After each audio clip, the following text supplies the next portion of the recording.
Sorry, frog in my throat. Hey, John? Hey guys, y'all know your address is online, right? Huh? Yeah, I just looked it up. And why did you do that? Yeah, so if you're in the US, there are these sites where you can literally just find people's information. We aren't even in the US. Yeah. You are now. So you popped up to tell us our address is out there and that there is nothing we can do about it. You can do something about it. It just comes at a price.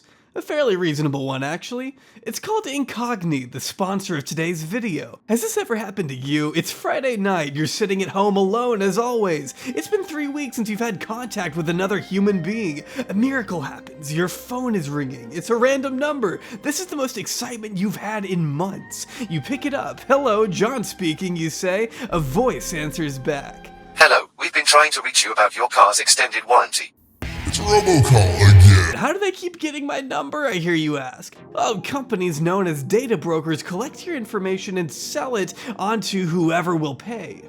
There are hundreds of data brokers, making it difficult to fight them on your own. Incogni will automatically contact them on your behalf to issue takedown requests for your data so you don't have to. If we subscribe to Incogni, will you leave? Yeah. Okay, great. Harley, can you go get my wallet? The first 100 people to use code OPINION or click the link in the description box below will get 60% off Incogni. And they have a 30-day money-back guarantee as well, so be sure to check it out.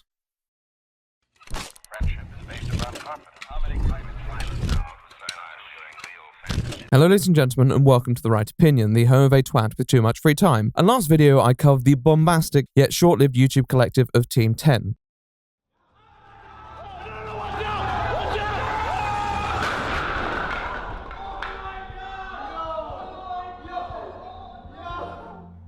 If you want more on that video, you can go and watch it, but ultimately their undoing was the lack of permanence they could find within their members, which was exacerbated by an immature leader who drove people away, sacrificed his business credibility, and served as a magnet for all sorts of drama. Team 10 is an example of something that seemed bound to fall apart at any moment, yet managed to leave an imprint on the YouTube landscape all the same, a pair of handprints in the cement before it's set. However, Jake Paul's omnium gatherum isn't the only YouTube ensemble over the years to disband. As a matter of fact, many more successful and long-reigning groups have found themselves at the end of their lifespan for a plethora of reasons. Sometimes my visions and ideas scare people because of how crazy they are. I'd say one of the most common reasons being that in many circumstances, the average age of many creators on YouTube skews towards a much younger mean. And if you're under the age of 25 or even 30, you're going to go through significant changes as an individual who wants to find their purpose in life. As a creator, you can evolve on your own terms, but when you have a designated role in a group, the expectations imposed on you can be suffocating and may well test your commitment to people who do not necessarily share the same dreams that you do. Being part of a group can often really limit your development as an individual and may also not give you the sort of compensation that you feel is appropriate for someone of your ability. You want to go out into the world and fulfill your potential before you settle down. When people grow, they can often grow apart. However, not every group feels an expectation for eternal development, especially outside of YouTube. Americans use proper English. No, you use American English. This is BuzzFeed, an internet media website founded in 2016 with the goal of arbitrating and disseminating online news through the use of algorithms. Over the years, they expanded their project and began to hire personnel to actually publish stories and add a face to their public image. BuzzFeed has received a lot of criticism in its time and has become a bit of a sacrificial lamb for the lampooning of millennial-based news and its purported vapidity. Nonetheless, it also became extremely successful and blossomed as social media platforms took a grasp on internet climate, particularly on YouTube, where algorithmic-based marketing was king, and multiple channels were set up under the BuzzFeed name to reach as many target demographics as possible. In spite of BuzzFeed's success, YouTube also brought many new challenges regarding creator-audience relationships, many of which felt like they had to be rooted in some form of personality. Although BuzzFeed's topics drew viewers and platformed individuals, their attention likely struggled while they tried to find a way to bridge the gap between themselves and the average YouTube viewer. Amongst this quandary, 4 unlikely heroes appeared, by names of Eugene Lee Yang, Ned Fulmer, Keith Habersberger, and Zach Kornfeld. They were all BuzzFeed employees at the time who, as the only male employees prepared to, decided to create a video where they tried ladies' underwear. The result was somewhat unsurprising, but nonetheless interesting for people who wish to observe such a scenario and men trying it. BuzzFeed had previously been experimenting with content that featured individuals trying a new experience, but this one was the first one to really stick the landing. There's no way for me to wear these without something popping out.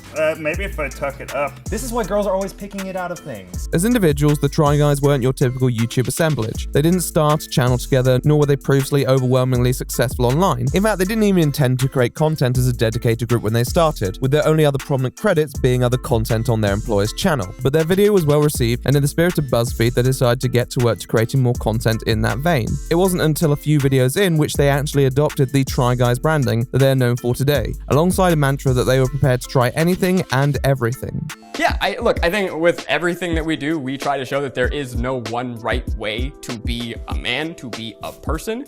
And yeah, you can still be tiny and delicate and cute and still be awesome. Given the unlikely story behind their formation, it seemed even more unlikely that this quartet would be able to survive each other, let alone the ever-changing environment around them. And yet over the years, they not only survived, but moved from strength to strength, growing a significant fan base, winning multiple awards, publishing a best-selling book, acquiring their own YouTube Red series, and launching countless spin-offs. The audience established and their image untarnished, the only significant breakup occurred being their collective departure from BuzzFeed to launch their own independent production company, Second Try LLC, in which they have hosted their main and a variety of other series out of. The decision to go solo together also lended a lot more creative freedom for each of the members to express themselves, the most notable example of this being Eugene's coming out video that is amongst one of their channel's most viewed. The Try Guys' apparent success as creators was rooted in that simple idea that they had founded themselves on. It didn't seem particularly revolutionary, but is often underscored by the timeless social message of finding out what it was like to walk in someone else's shoes. Their success as colleagues and friends, though, came down to something different. As people who didn't expect it at every attempt, as people who just wanted to try something,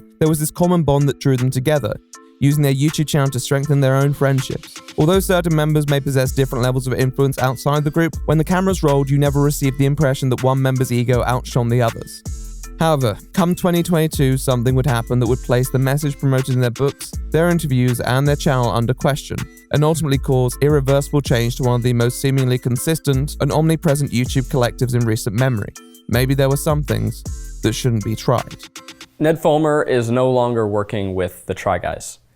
So, friends, Romans, and countrymen, lend me your ears as we delve into the trial of the Try Guys.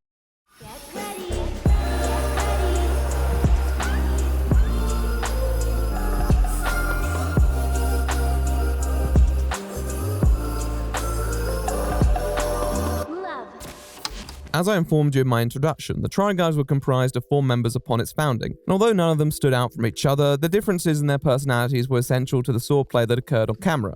I would leave my car wherever it was and take the cab with me and my wife back home. God, it's always about his wife. I want to say that Ned's wife. He thinks he's .09. 0.039. I'm 0.039. No, guys. You guys are not even legally drunk. Responsible. You had Zach, who is the energetic, slightly mischievous one, Keith, who has a warmer, more traditional charm about him, and also enjoys some good fried chicken, and then you have Eugene, who is more biting and sardonic, but still possesses a unique amount of depth. And then you have Ned, the straight-shooting family man. Ned was actually the first person we asked, and he said no. I originally didn't want to do it. I got a wife to think about, I'm gonna have a kid someday. We're trying on thongs. I went to Yale. This is gonna be gross. And we basically just bullied him into joining. A chemistry graduate from Yale, Ned Fulmer wouldn't strike you as your stereotypical media-savvy individual, but his extracurricular activity would soon give you an impression of what he was capable of.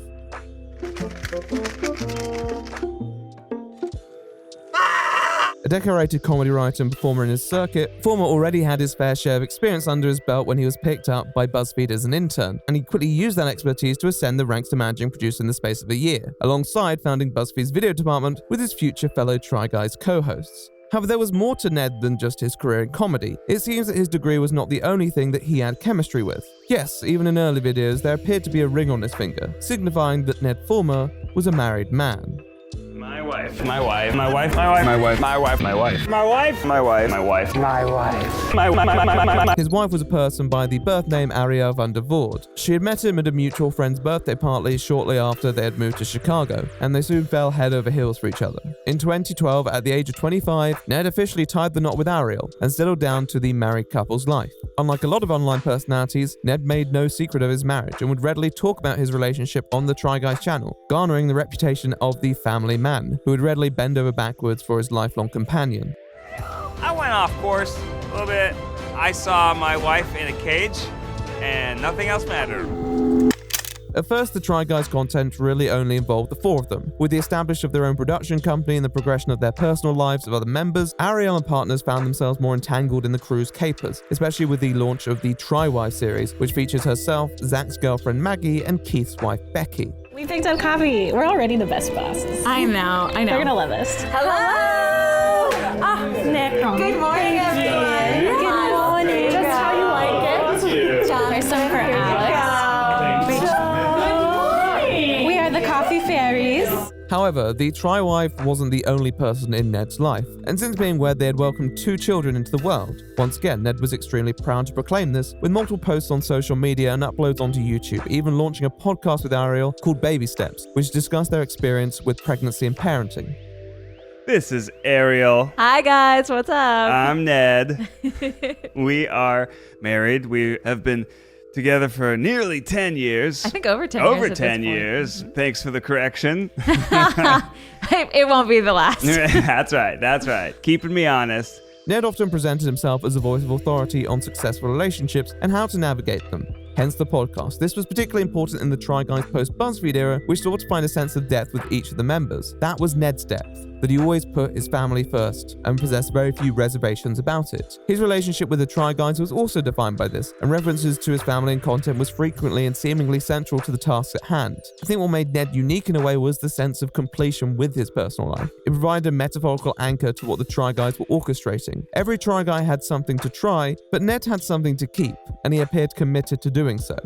By 2022, the Try Guys series had been in operation for nearly 8 years, and everything seemed pretty settled. Sure, they weren't pulling the significant viewing numbers they did at the peak of their popularity, but they seemed to understand that and already sought to diversify their revenue streams, with everything from a clothing line to a chicken sauce. The Try Guys appeared to have navigated the challenge of outgrowing each other by unshackling themselves from any constraints and having an equal power share with their new company. That was a gesture of trust that could not be ignored. Outside the new relationship they sought to craft for their audience, there was also a new business side to their operations, and this incurred a new sense of responsibility on each of the members, who all held the title of executive producer at Second Try LLC. They all owned, shared, and recruited a full team of employees, something that is never a straightforward process. Nevertheless, in interviews, what clearly mattered most to them was that they were in control of their careers and their images, something that they were never able to completely fulfill while working under BuzzFeed. They were the masters of their own destiny. The thrill of being able to operate your own company and not having to answer to anyone is pretty unmatched. It allowed each Try Guy to pursue their own personal and group interests without the constraints of a parent company, or even reliance on a singular platform. At the same time, there are a lot of external pressures that being your own boss may impose on you. The Try Guys had to navigate them and required the input of all members to do so. For 4 years running their own business, and everything appeared to be going swimmingly, until some keen observers began to spot the absence of one of their members. Hands up, bakers! Nailed it. Fucking crushed it, guys. Where could our resident family man be?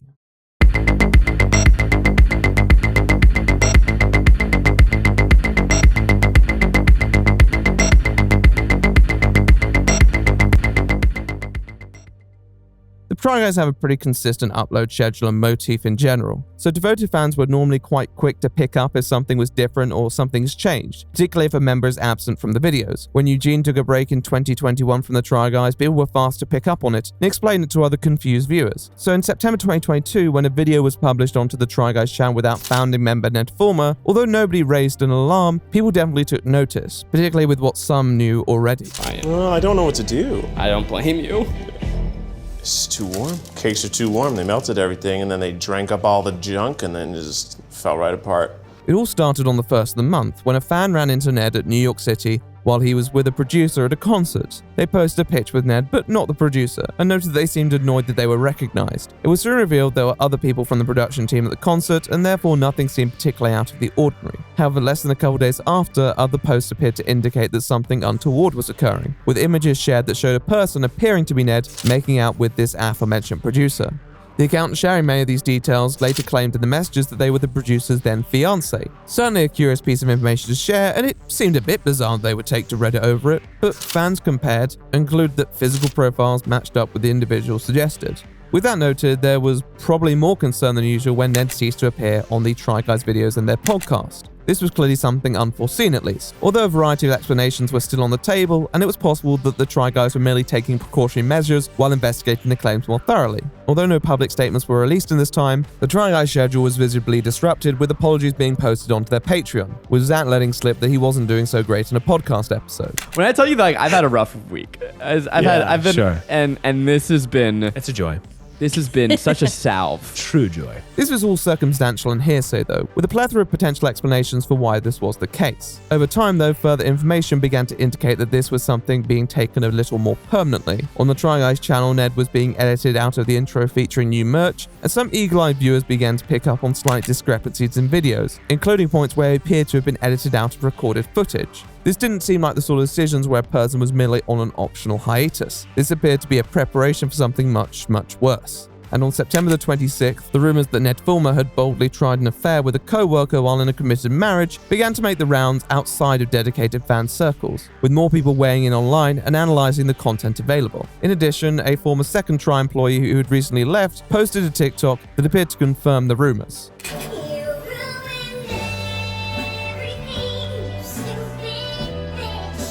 At this stage, nothing had been certified by either party, but everything appeared to be adding up regarding his sudden airbrushing from the Try Guys content. And apprehending that the news was about to break, on the 27th of September, the Try Guys released a short statement on social media informing all that an internal review had been conducted and that Ned had been removed from the Try Guys roster as they did not see a way forward with him. The same day, Ned released a statement onto Twitter and Instagram which confirmed the rumors regarding the reason behind this. He states that family should have been his priority, but he ultimately lost focus and partook in a consensual, I'd hope so, workplace relationship. He apologizes for any pain that he has caused to everyone affected, especially Ariel, who he pledges commitment following the scandal. This statement in particular was not well received and many people proceeded to dunk on him, even starting a meme trend where netizens selectively used letters from his statement to create a new comment or message, so at least something creative came out of it. It is a bit of a strange statement, every word seems rather contrived, and although I'm sure people are pleased that it was a consensual relationship, I don't think they were assuming otherwise. So Ned's phrasing seems strangely defensive in light of that. Ariel also released a statement onto Instagram thanking those who had reached out to her but requesting privacy for the sake of her children, emphasizing that nothing was more important to the couple. In the space of a day, all directly involved parties with a public presence had released their own statements, amplifying the story significantly, and on hand to further share the story was the ever-reliable media. If you're on any form of social media, then by now you must have heard of the huge scandal involving Ned from the Try Guys. Over the following week, a series of articles were published which reflected on these sudden revelations and people's responses to it, including, ironically, from BuzzFeed themselves. Some former co-workers appeared to react with indifference, implying that this news was not exactly surprising to them. As expected, analysis of past content began as well, including an interview where Ned states that if he was ever cheated on, he'd probably move to Canada, and that was the ultimate deal-breaker in a relationship, alongside other claims he had made advances elsewhere. Questions were asked about how long this had gone on for, whether there were more people. With the sorts of reactions coming from any sources, this sort of hypothesis was rife amongst internet communities. It was clearly blowing up faster than anticipated, and questions were beginning to circulate regarding the Try Guys' own knowledge of the matter, and their potential complicity in a cover-up of this workplace affair. Such behavior would be counterintuitive to what their brand exemplified and could seriously affect their operations. By this point, the Try Guys hadn't disclosed too much information outside their statement, and people didn't necessarily have a right to speculate, but that's what people on the internet do. And without further information, such theories were going to continue to churn away. Ned Fulmer is no longer working with the Try Guys. By now, we're assuming you've seen the Reddit threads, and TikToks, and tweets, and news articles. They needed to clear the air.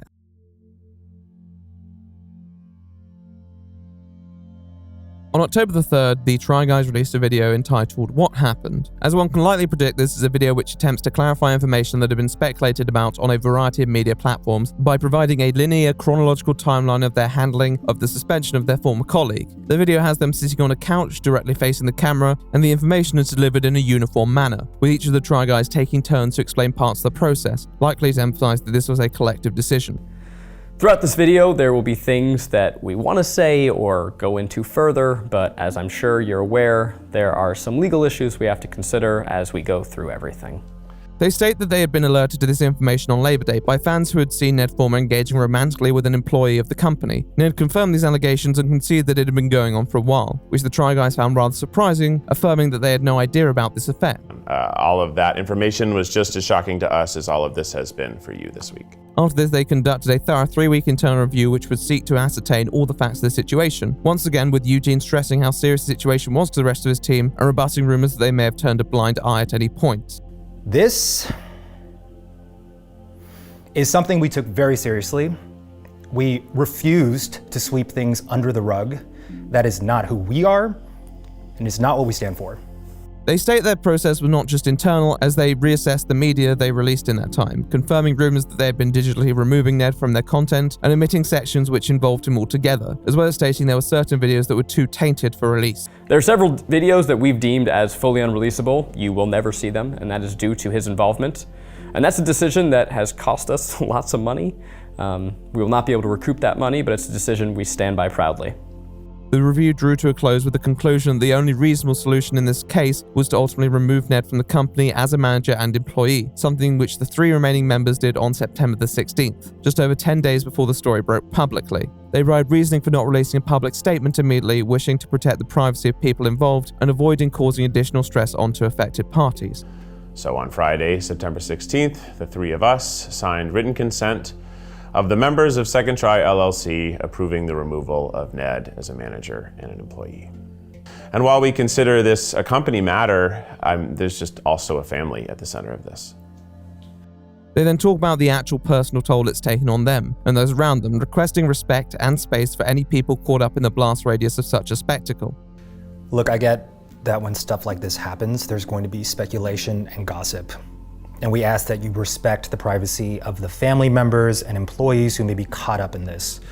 There are a few more notes that I might say for later, but the general message is that they had no knowledge of this happening prior to fans communicating this with them, and that once they were informed, they acted as swiftly and efficiently as they could, and took an action that was obviously difficult for them, but they felt was necessary. They stand by their response and intend to move forward after they have provided a more comprehensive statement. This finishes the video, which appears to be at least a response to end certain roots of speculation. All the Try Guys appear rather worn down in the release, with many noting Eugene's apparent anger, Keith's disgust, and Zach's upset, but all share this tone of clear annoyance that the situation had reached this stage.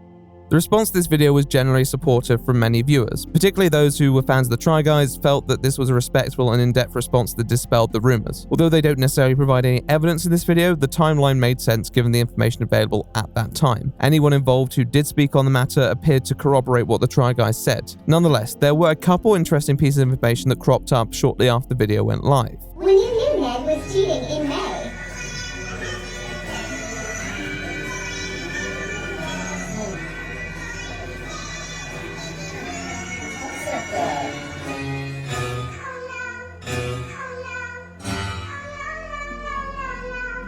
The first was a TikTok posted on October the 5th, which allegedly showed Ned in a Burbank restaurant with his producer in May, confirming what the Try Guys said about this relationship occurring for a while. This also substantiates earlier images that had been taken around May time, which featured the two together. The person who posted this claimed to have messaged Ariel about this interaction back then, but hadn't received a response. The producer's fiance responds to this TikTok stating that he wished he'd been told, but given the TikToker likely didn't know the identity of this person Ned was seated with, it wouldn't have been possible. Not too soon after, a former BuzzFeed employee stated they had personally had a large falling out with Ned a few years prior, and stated that people at the workplace would have a running joke that there were different Neds for different days, and he was notoriously duplicitous, though he was apparently shocked by the brazenness of his actions of recent, and implies that he expected more discretion from a hyper-competitive Yale graduate. Although none of this information appeared to contradict what the Try Guys had shared in their video, it did provide new angles to Ned and the history he held with his past companies. What we hope is that within this, there's also the opportunity for positive growth and better videos ahead, but it's gonna be hard. This whole thing is gonna be really fucking hard. Although their video did set the record straight in a way, their rather serious tone, whether caused by fatigue or desire to show solidarity with affected parties, stressed gravitas and naturally drew the media back into the fray. In the next few days, many articles were published retelling the story of the Try Guys and their present drama. Most of these stories didn't bring many new details to the table, but more served as an accessibility ramp for those not versed in the drama as it transpired. Emotions and tensions still remained somewhat high. Stories were still coming from many high-profile news websites, more publicity than many far more controversial individuals have received. There had to be some way to control the fever that appeared to grasp people and their interest in a situation that the Try Guys would never have wanted in the first place. Well, they did mention in their video that they had a longer statement to release, and a few days after, they released it.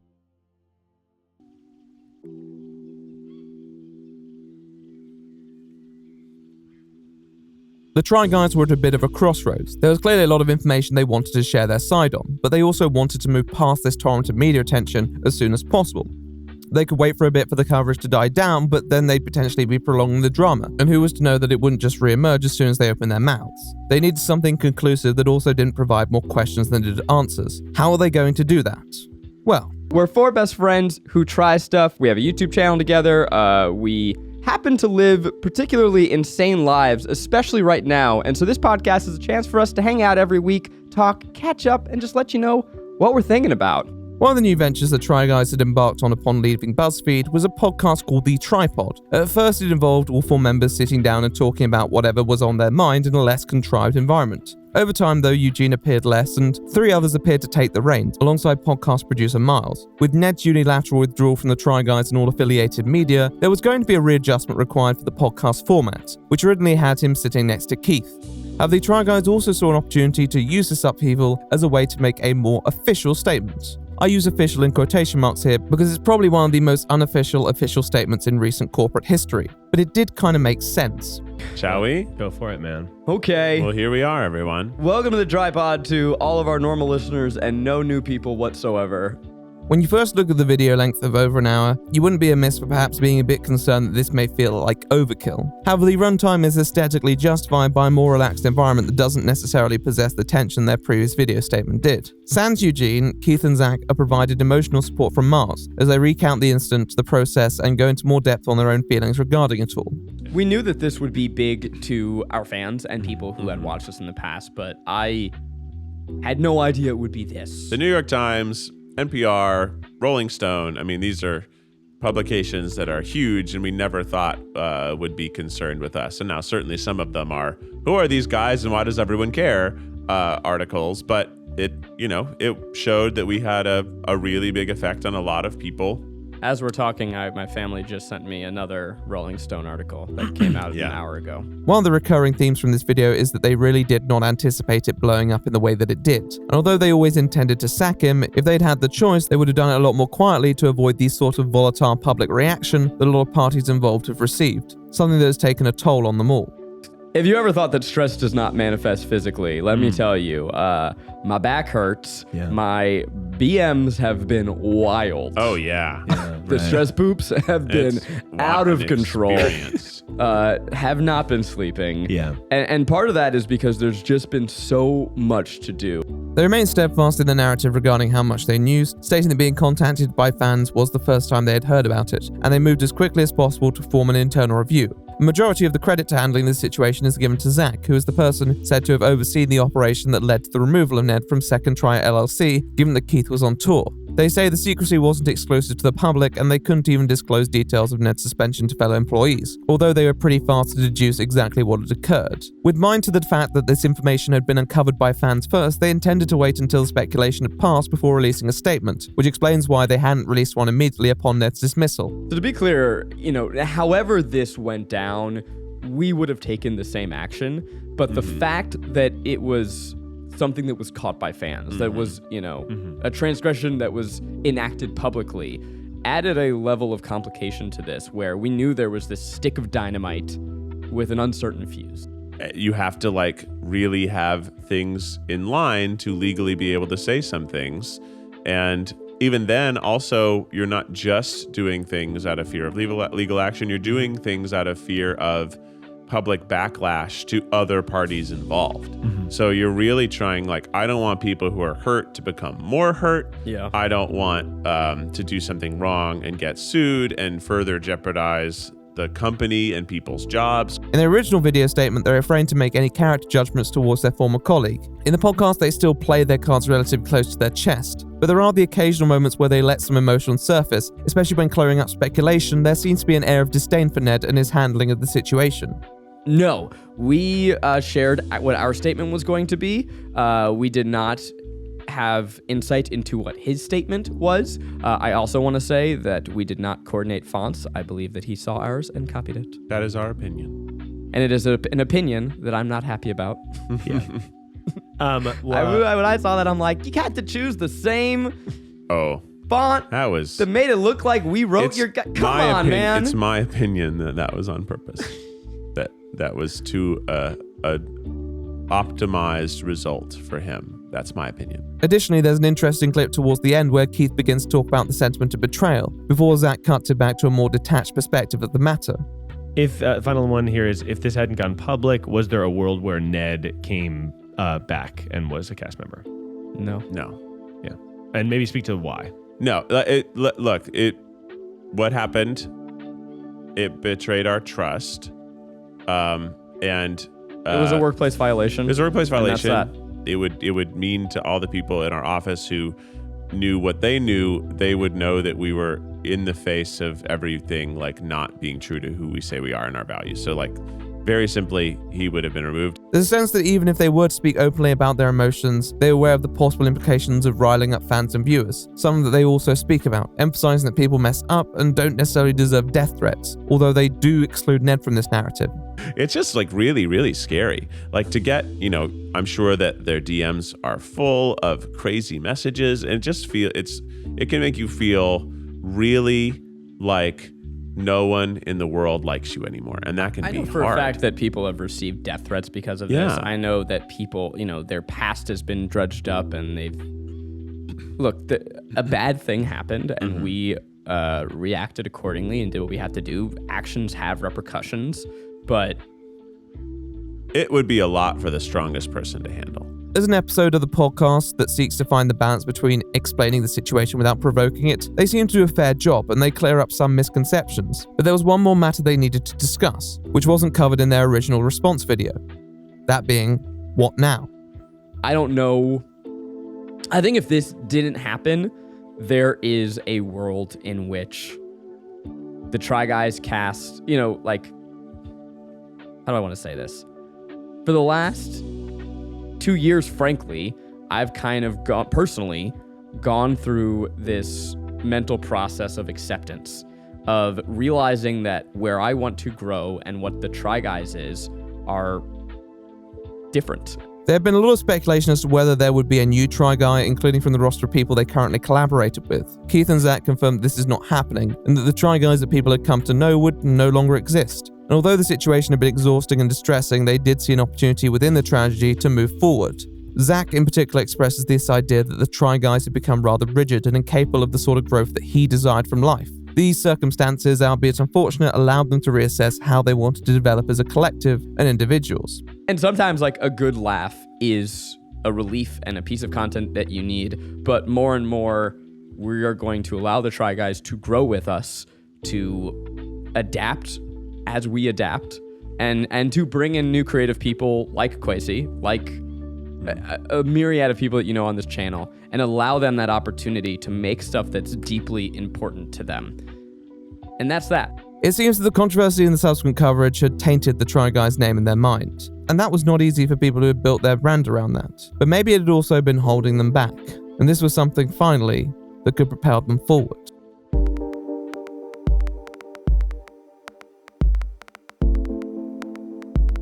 The Try Guys' second statement appeared to satisfy most of social media and the mainstream media in explaining what transpired and their plans to move forward from it. It was good to have a response that grasped the scope of the situation while not necessarily dramatizing or downplaying it. This seemed to be a good point for all to draw the line under the situation. But little did they know, the narrative was soon going to shift. It would not have been this public spectacle. We probably would have tried to avoid that for the sake of the other people involved.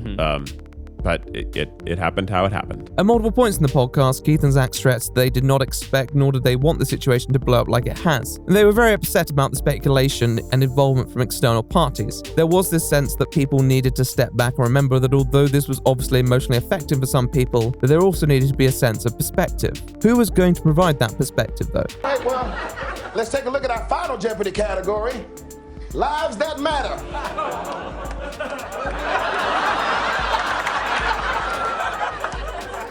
Well, it was good while it lasted, Doug. This is Saturday Night Live, a comedy sketch show that has become a mainstay of late-night TV. It has gradually evolved with the media and political landscape and has persisted to stay relevant with an array of guest stars and performing acts. Despite pulling sizable view counts, younger generations haven't exactly taken to its brand of heavy-handed and often cringe-inducing humor, especially given that their sketches often focus on topics that older audiences find more affinity with. So it may have come as a surprise to viewers when, out of all the internet dramas one could potentially satirize, SNL decided to produce a sketch about the Try Guys. Okay, yes. Sorry, Laura, I'm getting breaking news that the Try Guys have now, in fact, responded to the whole Ned Fulmer situation. Wow. Featuring high-profile Oscar-nominated actor Brendan Gleeson, who I'm sure is chuffed to be a part of this slice of internet history, the sketch follows a news anchor who is attempting to report on the latest current affairs, but is continuously interrupted by their field correspondent who wishes to report on the Try Guys drama. Gotcha. Back to President Biden. Russia is escalating threats to the West with attacks planned. Sorry to interrupt, Laura. This is unbelievable. I'm told we actually have the 3 remaining Try Guys on the line. Ready to talk. Are you there, Try Guys?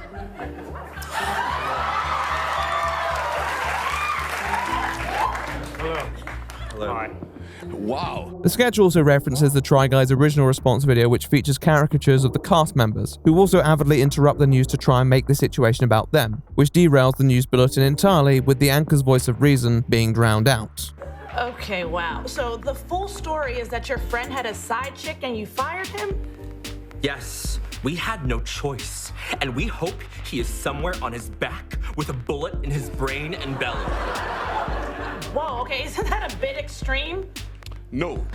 Turning back to the actual news, Iran is on the cusp of a new cultural revolution being led by— Cut back to us! No! In spite of the laugh tracks, many viewers did not see the funny side of this, especially when they felt SNL had missed the point of the situation, with many referring to SNL's past on-set controversies as consistent with the message of this sketch. The sketch's message appears at first to be lampooning the media's response, but quickly sets their sights on the Try Guys themselves and what they perceive to be their overdramatic handling of the video, while still ignoring the follow-up response from Zach and Keith. Amongst dedicated fans, theories spread that Ned's background in comedy was allowing him to pull some strings to hit back without attaching his name to it. Many refer to clips where Ned had spoken about having ties to SNL. Interestingly enough, on the same podcast episode, the producer that he had cheated on his wife with also spoke about their connections on the show. That's so much. I doubt he was at the party. Well, I was gonna say I was chatting with a different writer who I don't think is this friend, but went to Yale with you. Oh, and Will Stevens. Yeah, he was so great, and he said he's been doing this for 7 seasons. So he was started like when Trump was first running. This was obviously completely conjectural, but was also a potential explanation for why SNL decided to dip their toes in YouTube drama at this specific time.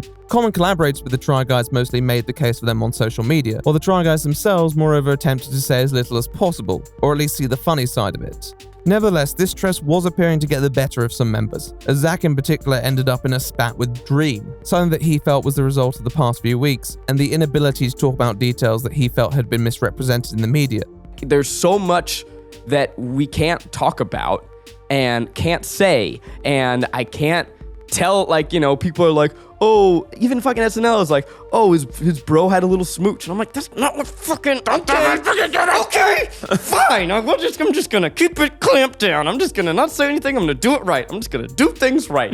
It also appeared to be causing tension between audience members and people who were associated with any critical content. It was also reported that in a short Instagram live section, Bowen Yang, who played Eugene in the SNL sketch, spoke briefly about the subsequent backlash, stating that they may have misunderstood how it all played out, but also felt that people who were not involved with the piece were being implicated, and this was simply not the case. He also felt the Try Guys had incited audience members to attack them as their podcast account had received rather significant levels of harassment. There is no evidence of any direct incitement, but it seems like emotions still ran high within the Try Guys and their audience, particularly in how they are responding to a decision that would be emotional for a lot of people. Nonetheless, poorly received by many as it was, the SNL sketch did represent a sect of the online populace that didn't really understand why what the Try Guys did had to be such a monumental decision, and that although acknowledging what Ned did was wrong, didn't feel that he should be spoken about and treated in such a way. a way that to them provoked the worst of the internet to launch a very emotionally charged response to anybody involved. Yeah. We have prided ourselves for the last 8 years on being undramatic boys,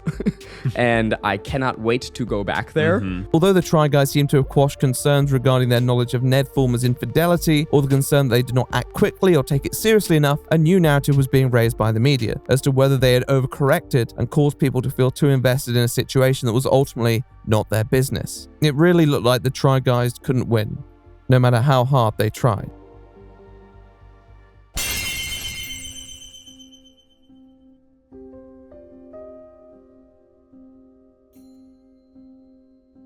The truth was that the Try Guys were placed in a very awkward position because on one hand they wanted to clear up these misconceptions, but on the other they were deeply aware of the possible legal ramifications of doing so, which allowed people who weren't necessarily confined by those chains to speculate. And if the Try Guys attempted to respond, there were concerns of harassment given how deeply invested many people were in this drama. Much of the time they were bound to silence, but some felt that this was their own doing.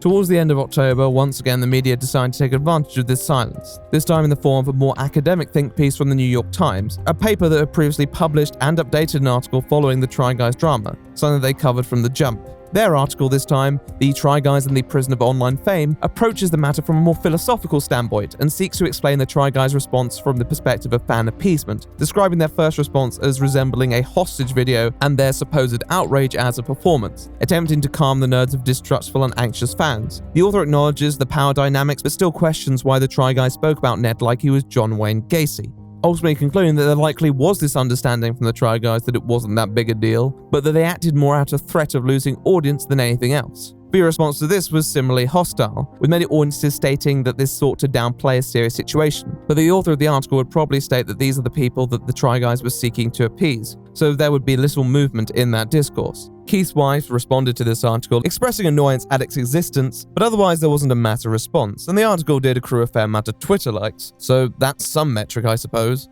The media continued to loiter around the situation for a bit, playing with narratives that often surrounded business, but all in all there was silence for a while. The Try Guys did not want to be caught defending their decisions forever, and they likely knew that they had to move on. In the coming weeks, they appeared to do this. The producer appeared to remove any credits of her involvement with the Try Guys, and the Try Guys stopped crediting her in video descriptions, implying a mutual agreement for her departure had also been reached. Ned was also gradually edited and written out. Where possible, the title card for their new season of their show Without a Recipe was subtitled Everything is Fine, a totally normal season, and Ned, who appeared in episodes that were recorded before his suspension, was now replaced with an animated elephant. They also edited old thumbnails of Without a Recipe to exclude Ned, likely anticipating the release of the show, and with intent to disassociate him from the series as a whole, especially given that it was one of the series they were promoting through a more commercial platform, Kiswi. However, with this in mind, they had to move back towards promotional work eventually. Part of their channel required them to exist in the public sphere, and although it felt like people's interest in the subject had waned in the weeks prior, it also didn't feel like they'd fully moved on from it. What steps were they going to take to ensure that?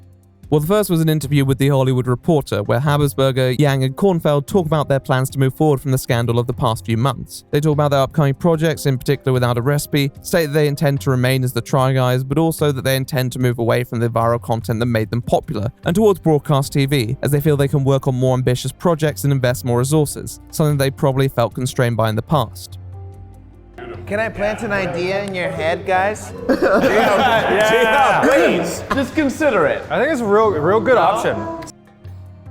The first few questions go by pretty lightly, but then Eugene chimes in to discuss the media coverage of the issue, talking about how they had presented the Try Guys as a happy-go-lucky troupe to contrast that image against the drama, and pointing out that they had readily tackled many more serious and sobering topics, ones that people who didn't merely take a cursory glance would have known. He aligns their handling of these subjects with their response and states that other workplaces with more traditional values simply aren't as upfront, and that he's proud of the team's reaction to what transpired. They talk about upcoming projects such as Keith's Off-Broadway show with a general tone of optimism, and Zach reiterates what he said in the podcast episode. This was the best outcome for them, calling it an evolution point, and not too soon after, they decide to start that evolution.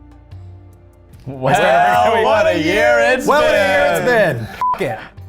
On the 17th of December, the Try Guys uploaded a video titled What Happens Next. Sat down on the couch once more, reminiscent of their first video. This time they appear to be in much higher spirits, though they do have some pretty significant announcements to make. Look, that era of the Try Guys is officially over. It was an incredible, once-in-a-lifetime ride, and we really, truly, honestly cannot thank you enough for being a part of it. But with happy endings. Okay, Eugene. Comes the opportunity for happier beginnings. And as the Try Guys, we're just getting started. Although they state that this era of the Try Guys will be coming to an end, they also set forth their plans for the coming year, including multiple projects that will be more ambitious and high production, also using this upload as a preview for their interactive live finale of Without a Recipe. We're working on all sorts of crazy stuff. It's going to mean taking some risks, doing things that maybe aren't as algorithm optimized, but honestly, we only get one life. We have the Without a Recipe live finale. We got 5 incredible main season episodes this year, and tonight we're doing something we've never done before, a little something extra special. 6 cameras, live cooking, live voting, live judging, live Keith yelling, perhaps? Perhaps.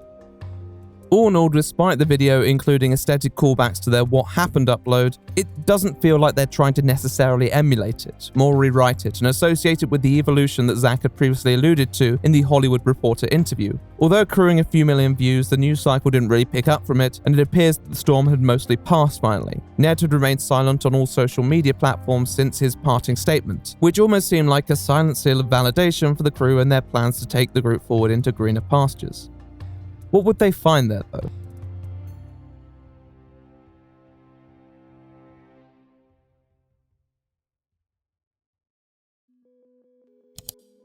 The new era of the Try Guys may not appear particularly striking on the surface. Yeah, all right. Anything else got a little fun thing to say to the camera?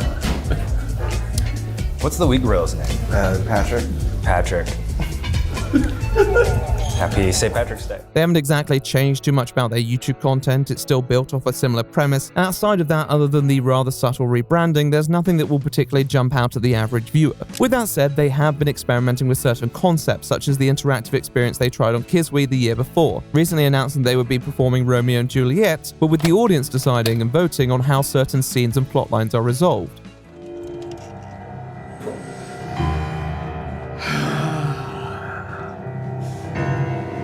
Will that be gone? It is not your day. It was the night, Ninke. However, it was also about what was going on beyond the Try Guys and how their lives were developing as individuals. There was this sense that the Try Guys label was somewhat constraining on its own and that they should be engaging in their own ventures. Keith turned up to VidCon with his comedy band, Lou Burger, and performed a few tunes of their own, went on a small tour, and even performed a sold-out off-Broadway musical, The Wizard of Friendship. Keith arguably has the most consistently successful series on the Try Guys YouTube channel with his Eats Everything uploads, which is what it sounds like. Zach Gier was similarly busy, but probably the most significant development in his life was the news that he had officially tied the knot with his partner Maggie, which was pretty notable given that many doubted that it would ever happen. You think I'm ever gonna find love? Yeah. Keith is lying. Damn it, Keith! Eugene probably had the most eventful year of them all though. Securing 2 voice acting roles in major productions, Nimona and Star Wars Visions, he was also cast in an upcoming live-action romance film, but the details of that aren't too well known, other than it sounds pretty gay. He also announced that he would be writing a 2-part young adult fantasy book called The Unders to be released in 2024. Not too much is known about that either, other than it sounds pretty gay. He's probably the least featured in YouTube videos due to the pursuit of these ventures, but he still clearly considers himself part of the posse and continues to involve himself where needed. It's clear that over time he much prefers the more performative side of media and doesn't necessarily want to bear too much of his private life, often leaving Keith and Zach to represent the group in podcasts and media interviews. With this in mind, the dynamic of the Try Guys appears to have changed a little, and whereas in the past Zach had been portrayed as the baby of the group, now he seemed to have taken up a more vocal position. This side was definitely on show in the podcast episode addressing the situation, but many were still pleasantly surprised to see him this outspoken. It allowed him to convey a degree of confidence in his narratives, which was important when Ned was still a common subject of discourse for many, and yet a highly sensitive one where any verbal blunder could result in a lawsuit. Now, we are finding our company in a much healthier place. I think that it brought us all together. It allowed us to reevaluate what we want to focus our energies on, and to shape the company and our image to be less driven maybe by short-term goals and to really recommit to our audience what we care about. Yet in spite of all that pressure, they seem to be handling it well. They don't seem too fussed about the notion of virality anymore, more interested in consolidating their audience and creating a strong relationship with them. They mostly refrain from talking about Ned himself, though it's clear that they do feel betrayed by his actions, and even seem suspicious of subsequent events that occurred, such as the SNL sketch. As opposed to perhaps punching at someone else. Yeah, there was one person who wasn't made fun of in that sketch. Right. Yeah. So that felt unfair. With that said, though, they seem to be content with the outcome. Although they had seen success akin to a sort of fever dream in the past, being woken by the scandal had allowed them to reevaluate their priorities and mature as a group. There is this renewed sense of unity rooted in that tough situation, and how they subsequently navigated it. Their concern was maintaining those principles that they felt were built on, and in retrospect, they felt they had succeeded in doing that. Please come here. Oh, look at your funny dick. Yeah, bro. Maybe the Try Guys would never be as ubiquitous as they once were, but they didn't seem too fazed by that, more focusing on content and strategies that matured as they felt they had, and experiencing a degree of shared stability through it. After all, they'd never expected this success in 2014 when it all began. Anything was just a bonus. Audiences who were still around expressed that they found the new dynamic quite enjoyable and didn't find themselves missing Ned one bit. Some found themselves reflecting on old clips and wondering if he ever really fit in, though some still expressed sadness that the child had lost Ariel and wished her well. But what about the pair? Were they still even a pair?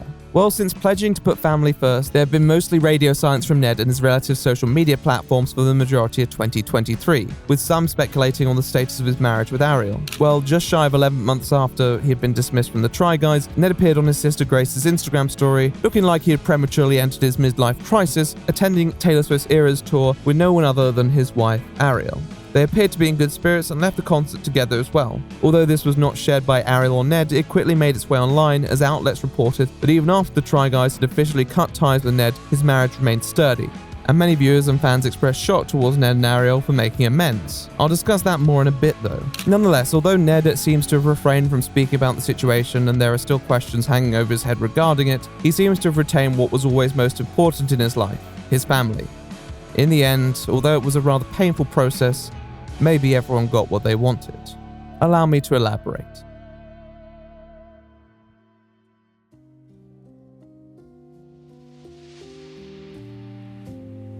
At the start of the video, I spoke about the notion of growth and how, with many collectives, it's very difficult to keep them together when individual goals are constantly changing and evolving. When you have a team of people like Team 10 where everyone is vying for their own taste of stardom, the creative constraints that can be placed on one can feel extremely suffocating. The Try Guys were never like Team 10 though. For them, the success was always a bonus. There was a strong level of trust between each individual, and members were allowed to go off and pursue ventures on their own terms.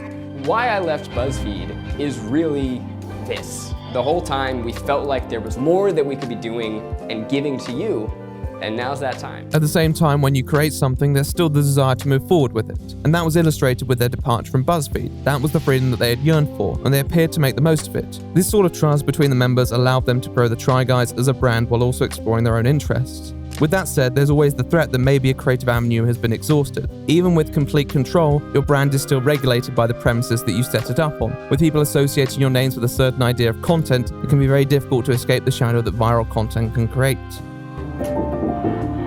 Wes, look, our saviors have arrived. This is the first human contact in days. By COVID lockdown era, the Try Guys have been going for 7 years. Although they clearly enjoyed what they were doing, they were trying to break out of the cage that they had often been assigned to by the media, as the happy-go-lucky BuzzFeed chaps who just wanted to do things for a laugh. Any behavior outside the preconditioned ideas would surely shatter the brand that they had so carefully assembled over the years. Unfortunately, that's what restlessness begets within an individual. Restlessness can be externalized through a variety of expressions. For some, it's exploring new creative avenues. For others, it's about perfecting their craft in a current one. Restlessness is something that can often beget growth and forward movement in a person's life, the desire to do something more. Nevertheless, it can also be something quite negative. It can yield reckless, thrill-seeking behavior that may not necessarily be within the bounds of what's expected of them. Restlessness is not something that can only manifest itself within a career. It can evince itself over any part of a person's life that may seem stagnant to them. Every single one of the Try Guys probably experienced that restlessness in some sense. I'm sure they'd all gone through a phase of considering leaving the troupe, creating their own path, pursuing what they cared about. They were probably wondering how to address that lull. And then along came Ned. Hi guys. Hey, are you guys working things out? You are?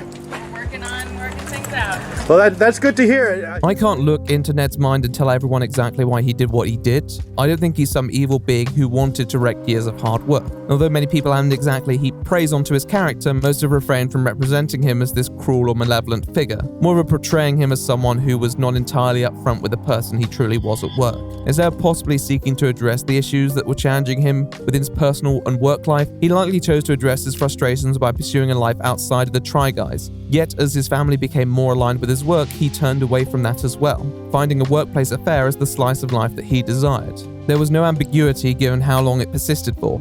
He wanted it, and although some people may not have been shocked by it, they did seem to be shocked about how public he ended up being with it, boldly sacrificing an image he had spent years constructing and placing the public image of the Try Guys into jeopardy. Ned was someone with a degree of intelligence, and although some wouldn't be wrong to assign arrogance to his behavior, there was a sense that he just didn't really care about what he created or the repercussions his actions could have until they revealed themselves. Ned Fulmer is no longer working with the Try Guys. Whereas Zach, Keith, and Eugene may have possessed different ideas for how they wanted the Try Guys to be represented, their unanimity in response to Ned's infidelity, regardless of whether one believes it's proportionate, brought them back onto the same page mentally. There appeared to be no second thoughts to how this should be dealt with, and they seemed to act as swiftly as they conceivably could, in spite of the many legal hurdles that may present themselves in removing a member as established as Ned. Nevertheless, although this may have united them in the sense of how they felt about this issue, there was still the threat of tearing down everything they ever constructed. But in time, it seemed like that's what they needed. The Try Guys possessed a desire to move forward, but when you've been established for years with your own company, with everything you require to succeed, it can be hard to see where you can even move forward from that. Sometimes you have to go back first. Ned's actions did that indubitably. It snapped the Try Guys out of this cycle they've been living for so long and forced them to step outside their preconceived brand image to address a man who had broken his. No longer were the Try Guys perceived as the friction-free kings that so many audiences found comfort in. They had their own struggle. But in that struggle, they seemed to find their own liberation.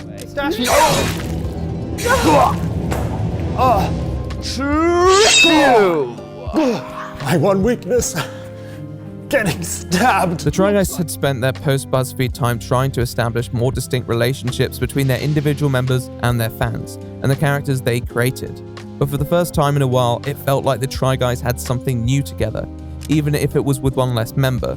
No longer was that struggle provoking sentiments of separation that might pull them apart. It was that struggle that brought them together. There was a sense that maybe all the Try Guys were looking for more, and that the more they could be looking for could be achieved in that world without Ned. It was the best outcome. But was it the just outcome?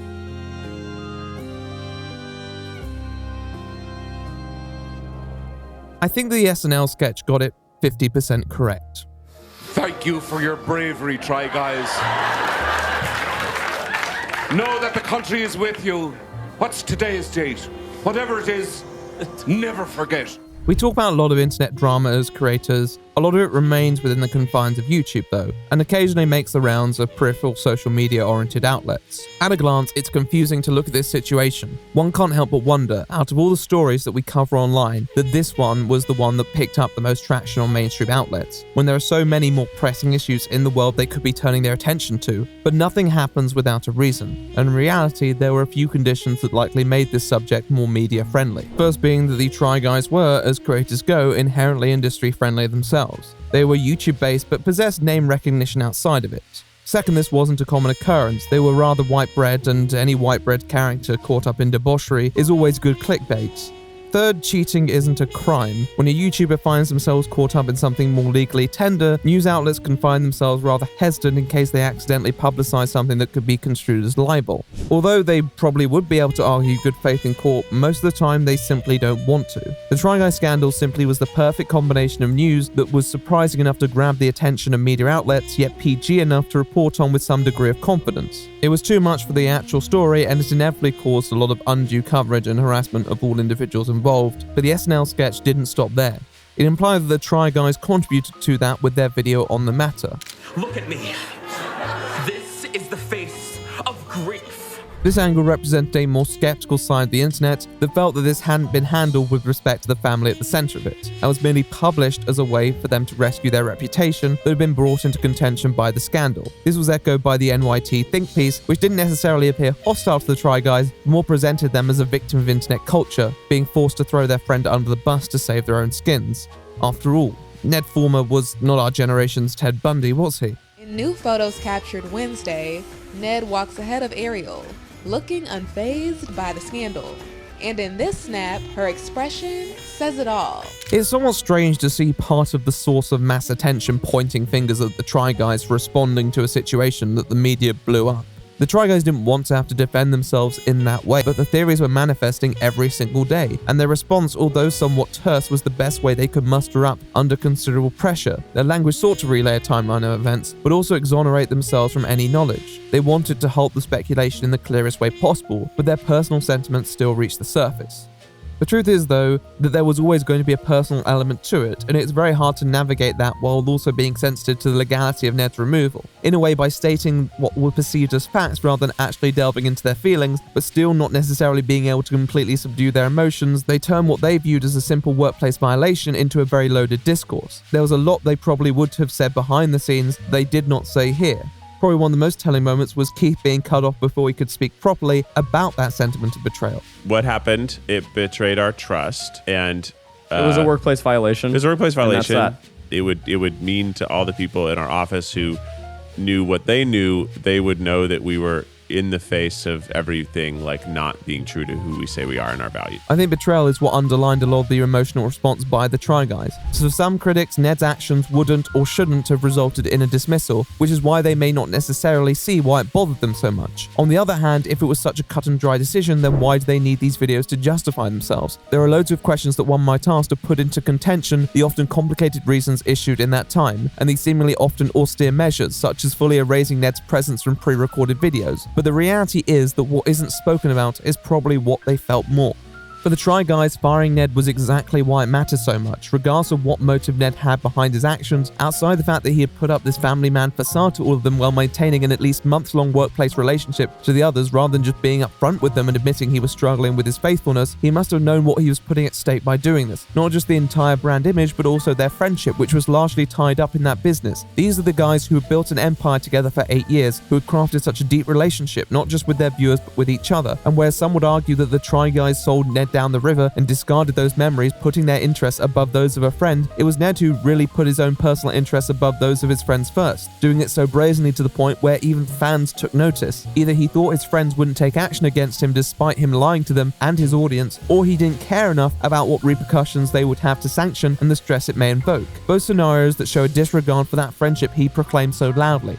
Even if you don't believe the Try Guys' claims that they would have dismissed Ned regardless of who informed them, the exhaustion and frustration of having someone you think fondly of putting the onus on you to punish them when you would rather be helping them sort their shit out is an incredibly draining experience. Keith, Zach, and Eugene took no pleasure in what they did, and I think that's what people see when watching that video, the sadness of losing a colleague, a friend, and questioning why it had to happen. And sure, you could say that it didn't have to happen that way, that all the reactions airbrushing his existence were not necessary, and I get that. But for the Try Guys at least, it made sense in that moment, because to them, he'd already separated himself through his actions, so they separated him. And they're millionaires. Okay, I'm gonna go see what ketamine is all about. Even if it made sense the media were predisposed to cover this subject, it was still surprising for all, even the Try Guys, but their decision was already made, and for the media to present their public explanation of actions they'd already carried out in private as performative felt more like a way to account for their own excitement surrounding a situation which they probably would have all rather handled in private anyway. And yet it became greater than most internet dramas will ever be. For a brief spell, Ned Fulmer was one of the most maligned people online, and that just didn't make sense to some. And to be honest, I understand it. Although I would say that the Try Guys' response was pretty proportional to the amount they were probably put through when overseeing the situation and its aftermath, there definitely was something outside of his actions and the media response that made people on social media take more personal umbrage with him than they should have. How come? If some cheating is happening, it's probably like indicative of some deeper problems. So like, you say keep it in, I say tell the person. On a cursory look, Ned was the Try Guy with it all. He had a stable and successful career, a well-connected network in multiple industries, a degree from a prolific university. He could practically walk into any job and assume whatever role he wished. At his core though, what completed him for many of his viewers and the Try Guys fanbase as a whole was that family. Ned chose to make his family part of the online world, to present himself as that devoted husband and family man. He made that part of his brand. However, he also came across as extremely competitive, very driven, and intense to a significant fault. I think there are very few personalities that are more prone to becoming restless, yet as the person with likely the most consistent and stable life of the members of the Try Guys, there did seem to be a contradiction of existence. In spite of this, you never received the impression that this was a problem, even during the time span the cheating was occurring. He continued to talk about these matters like he was on top of them. Happy date night. This is gonna be great. I think we did a really good job. I think we did too. Whatever happens. Whatever happens. I love you. We're in it together. I love you too. For fans, Ned weaved an intricate web of deceit. He continued to profit off an image that simply was not the case, and all while his wife maintained this on the Try Guys channels as well. There was something so shameless about his actions, and ultimately what they culminated in, that caused a lot of anger amongst people who thought they knew him better, the Try Guys included. I think that perceived privilege combined with his actions likely made his behavior, although not heinous on a standalone basis, rather insulting to all affected. Further to this, there was a very stark contrast between Ned's and the rest of the Try Guys' reaction. Whereas they wanted to be as thorough as possible with their audience, Ned provided very little information, merely stating that he would be taking time off to focus on his family. It appeared to many to be a somewhat callous statement that didn't necessarily recognize the damage it had done to those involved. Even though it was probably the best thing he could commit to doing, for many it felt like he was saving face. From this moment on, it was very easy for people to characterize Ned as that villain with the information they had available, and to reflect on his actions as always actually demonstrating something negative, perceiving him as this malevolent character. Add Twitter to the mix and he became a cartoonish caricature of the person he probably was, remembered for this singular incident and treated as such. All limp attempts to defend him through the media were theorized to be a result of his own doing, his attempts to get back at the Try Guys, despite the fact that there was no real evidence that he was involved, and that these would be very futile responses anyway. A lot of people have almost used the Try Guys' thorough dissociation from Ned Fulmer to justify that he must have been the worst of the worst. But I just think they were upset at Ned for being placed in that position, rather than thinking that he was actually scum of the earth. The downside of there being business involvement in their separation is that it did lose that human aspect, something that neither parties appeared to want to talk about. In one of their 2023 interviews, a journalist asked Keith and Zach whether they still have any contact with Ned, and the publicist interrupts to inform them that they cannot speak on that matter. And although it is not my place to hypothesize whether they do or they don't, I wouldn't be offended if they did. But I'm sure other people would be, which is why they'd rather leave it as an unknown quantity. After all, the one Try Guy associate who has publicly remained in his life has received flack for that decision. As noted earlier, when the news broke that she hadn't girl-bossed him out of his life, there was a significant cohort of internet marriage counselors who wanted to put the blame on her, who implied that she was enabling his behavior by not divorcing him. People who want to tell you that actually co-parenting isn't so bad and she might as well take the plunge, that she was sending a bad message to the children by not holding him accountable. These arguments range from hilarious to rather insulting to a mother who has probably been put through a fair share of personal turmoil trying to navigate a crisis within marriage. Ariel Fulmer knows Ned better than any of us, and if she made the decision to stick with him and pursue happiness together, then I wish her the best with it. Just because you can't empathize with how she approaches it doesn't mean she is objectively wrong. Accountability can come from a variety of avenues. It doesn't equate to ruining someone's life. And all the people trying to use the Try Guys to shame her for not doing that should maybe reflect on what the Try Guys said themselves. We also want to remind you that the internet has a tendency to be a lot harsher towards women than men. So please, we ask that you exercise kindness. There is this Dunning-Kruger effect online where people just seem to assume that everything that happens publicly is exactly how it happened privately as well. That there's been no personal discussions about responsibility, no remorse, no understanding or resolution between any party, which is strange given how much confidentiality was emphasized by the Try Guys. Sure, Ned could have made a half-hour video about how sorry he was, but would it have alleviated the situation? With all the intersections of public and private figures who were caught up in this web, the intense media interest, and the desire to actually not blow it out of proportion, I'm somewhat doubtful. If anything, the one thing Ned did right was walking away as quietly as possible and seemingly rebuilding that marriage out of the public spotlight, something that I would say family relationships shouldn't be subjected to in the first place. What Ned did was wrong, and there was inevitably upset and anger from those who actually cared about him and the person he presented himself as, those close to him as well as those who could only watch over a screen. But for those talking about divorce, it already happened in a 5-minute video a year ago. And it looks like both sides received the settlement that they were looking for. And if you have a problem with that, then you have more of a problem than anyone actually involved. So let's wrap this up.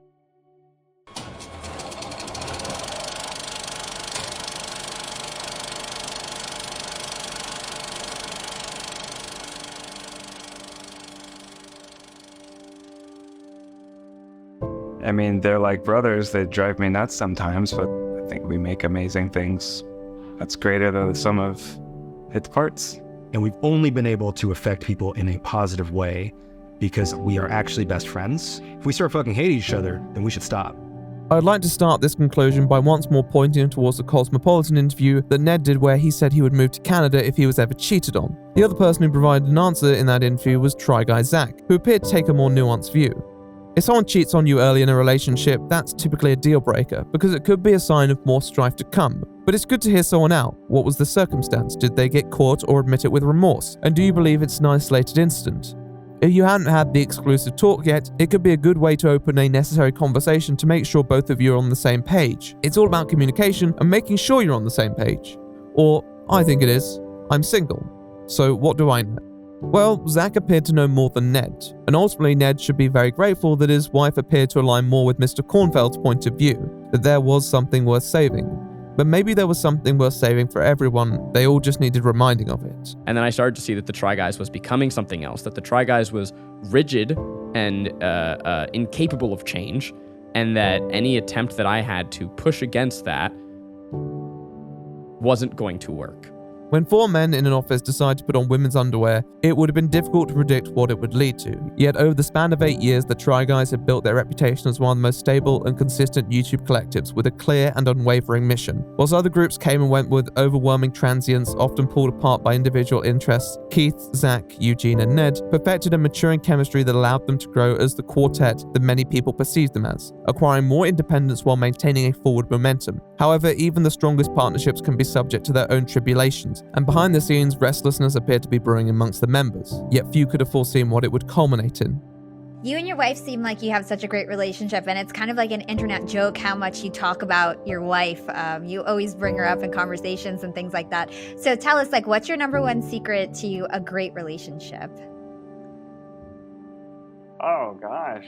Ned, the man who was perceived as the Try Guy who put his family and those close to him above all else, decided that a months-long workplace affair was the answer to whatever difficulties he was encountering. In that decision, he not only acted counter to what the Try Guys felt they represented, but also what he represented himself as. In a way, although there were many worse things one could do in a workplace, there weren't many that felt more contradictory to what they had crafted. He fell short of what they expected of him, not just as a Try Guy, but as a husband. With that in mind, the Try Guys felt they had to act. There was no easy decision. If they were to operate by the book of how to handle these situations, then they had to let him go. At the same time, he was a close friend to all, and the Try Guys would be irreparably changed in enacting that protocol. In the end, it was a decision they took, but at what cost? After a month and a half, I cracked. And I texted this to Keith and Eugene. It's like, there's so much that we can't talk about and can't say, and I can't tell, like, you know, people are like, oh, even fucking SNL is like, oh, his bro had a little smooch. And I'm like, that's not what fucking, okay, fine. I'm just gonna keep it clamped down. I'm just gonna not say anything. I'm gonna do it right. I'm just gonna do things right. Well, in the following weeks, they were subject to a litany of speculation about their own knowledge, the proportionality of their punishment, and opinions from people who do not and will never know them. Purposely distancing yourself from a long-term friend can be an extremely challenging mental process for one to go through. With all this attention on them for something they would have rather kept under wraps, it must have been easy to question whether they were making the right decision.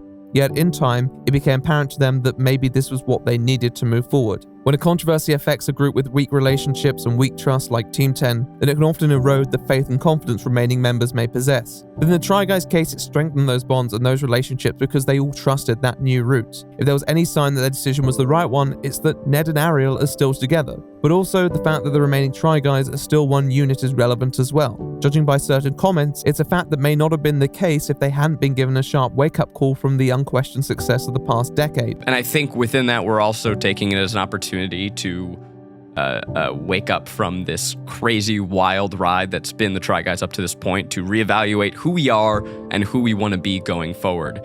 The Try Guys may not be renowned for making heavy-duty content. They may not be perceived as reaching the same artistic heights of other more ambitious creators, but there is a timelessness about their uploads that has survived numerous shifts in the YouTube ecosystem and retained a loyal fan base who haven't disappeared as their content lost its virality. For all the provocative content that one can find on YouTube, for all the shorts one can scroll through and lose hours to, there's an appeal to watching some dudes just fuck around with something they've never done before. That experience of approaching something unknown for the first time is transcendent, coming out wiser and stronger, knowing better for the next time and appreciating the experience. To the Try Guys, it seemed dealing with the Ned Fulmer scandal was just an extension of that, an abrupt if slightly challenging learning experience, which cost them a member, but gained them a lot of perspective. What could have been the climax of their existence was just another chapter. A lot of interpretations of Keith Eugenizak's handling of Ned seemed to create a much greater antagonist than the one that was actually present. The emotions that the Try Guys felt were weaponized to fulfill some twisted sense of justice and schadenfreude for the internet masses. However, I don't think they feel bitter about it or wish any further suffering from it. If anything, I think they cherish and value that four-member era, Ned and many of the memories they created with him, and that saying goodbye to their former colleague, hard as it was, doesn't have to undermine those memories. You want us to hug you right now? No. That's a lie. Oh, boy! Oh, we would never hold out on you. Oh. Ned himself had something else to say, whether he truly appreciated that at the time or not. The Fulmer family needed to come first. For ages, they'd been part of that Try Guy network and become taken for granted like a brand. His facade became so comfortable that he wore it in front of the ones he loved. And with the tearing away of that masquerade, he may have needed to confront some uncomfortable truths. If they can emerge together from that, I'm happy for them.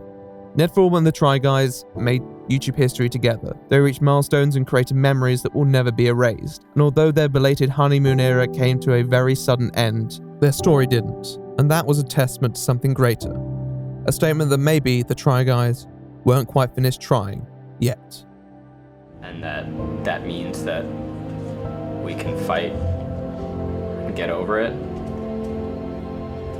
So hopefully we're brothers. Thank you for watching.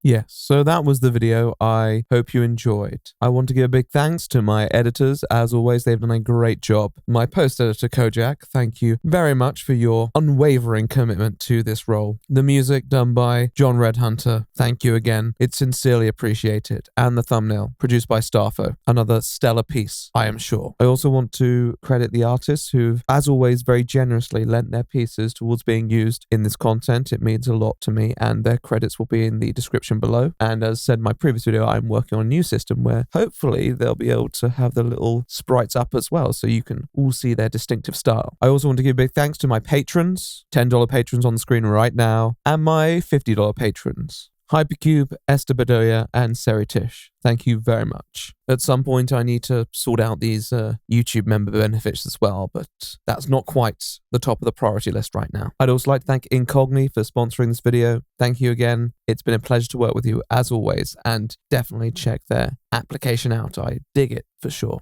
I don't know if I have too much else to say. It's getting cold up here. It's getting cold towards the winter, and I don't want to record too much beyond my capacity before I get chilly. So I'll leave you here for now. All I'll say is that I'm the right opinion, and I will see you in the next one.